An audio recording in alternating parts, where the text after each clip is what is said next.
네, 정당 대변인 최석입니다. 삼성 바이오로직스의 분식회계를 심의하는 금융위원회 산하 증권선물위원회가 감리 조치안에 대해 반쪽 결론을 내렸습니다. 삼성 바이오로직스의 공시 누락에 대해서는 제재를 의결했으나 지배력 판단 변경 부분에 대해서는 판단을 유보한 것입니다. 먼저 증선위에 삼성 바이오로직스가 공시를 고의로 누락했다고 판단했습니다. 이것만으로도 삼성이라는 국민적 기업이 심각한 범죄 행위를 저지른 것이 밝혀진 것입니다. 앞으로 진행될 검찰 수사에서 공시를 고의로 누락한 의도 등을 철저히 밝혀야 할 것입니다. 특히 이는 단순한 회계 부정이 아니라 삼성물산 제일모직합병의 부당성과도 연관되어 있고 이재용 승계 문제와도 이어지는 사안임을 강조드립니다. 하지만 증선위는 이번 감리 조치안의 핵심인 지배력 판단 변경 부분에서는 판단을 유보하며 다시 금감원의 책임을 떠넘겼습니다. 결국 감리의 논점만 흐리며 사실상 삼성가족이 결정을 내린 것입니다.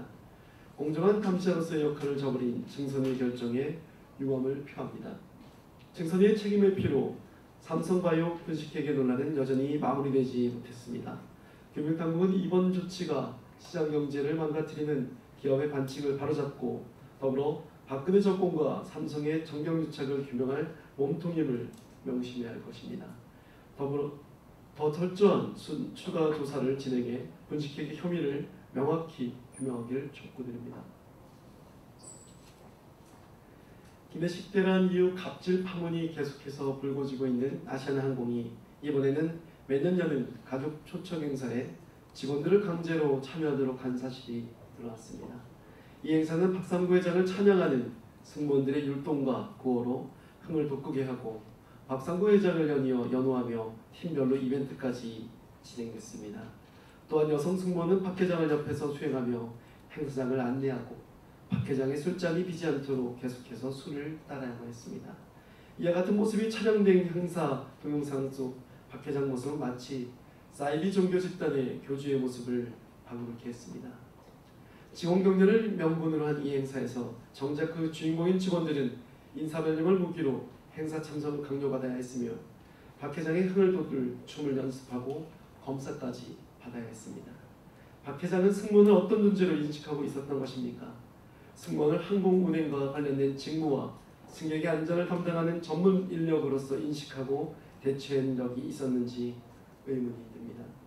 그 누구도 승무원의 직무대로 제대로 인식하지 못하고 있는 사람이 국민의 안전을 책임지는 항공사의 수장 자리에 앉아있을 자격을 갖추었다고 생각하지 않을 것입니다.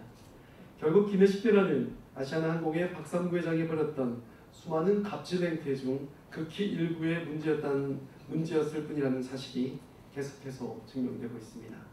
박 회장이 벌인 상식을 뛰어넘는 일련의 행태들은 그가 가지고 있는 뿌리 깊은 재벌, 특권의식을 여실히 드러냈습니다.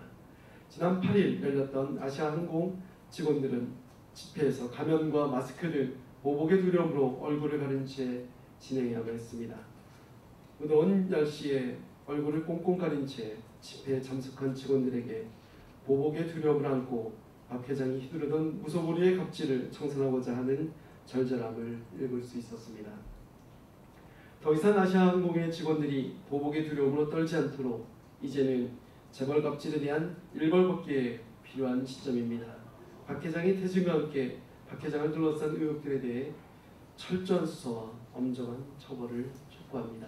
아울러 정의당은 갑질과의 전쟁을 계속해 절벽하여 다시는 대한민국에서 그 어떤 행태의 갑질도 용인되지 않도록 항상 앞장설 것입니다.